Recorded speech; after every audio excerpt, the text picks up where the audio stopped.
суроо боюнча айтып барат. Кечээ той жөнүндө айтып берсеңиз, ал жактан тиги Жээнбеков тарапка кошулам дегенден кийин ал жакта аяшыңыз тааныш сөзүн айткан жокпу кечээ? Мен Руслан Казакбаев чакырды.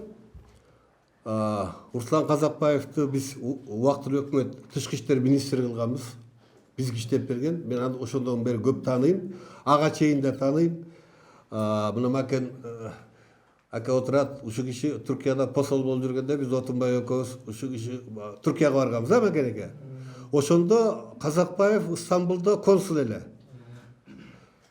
Ошондо биз Россатны экөөбүздү тосуп алган, ошондо биринчи көргөм. Андан бери 20 канча жыл өттү. Жолукканда көкө болуп жүрөбүз, сүйлөшүп. Тойго чакырды, бардым. Мына мен Атамбаевди үй камагына чыгарып койбойсуңбу деген ойду айтканым туура экенин кечээ ошол тойдо тастыктады.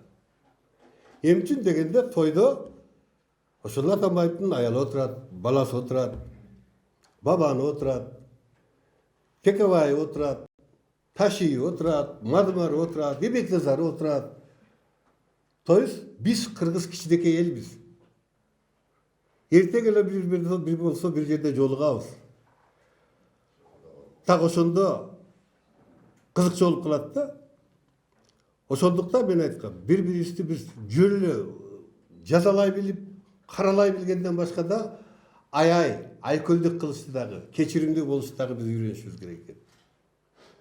Да көрдүм кечээ мамлекеттик чиновниктер Рая менен бийлегендерин көрдүм. Нерде президент эле көрүп атса керек. Сүрөткө түшкөндөрүн көрдүм.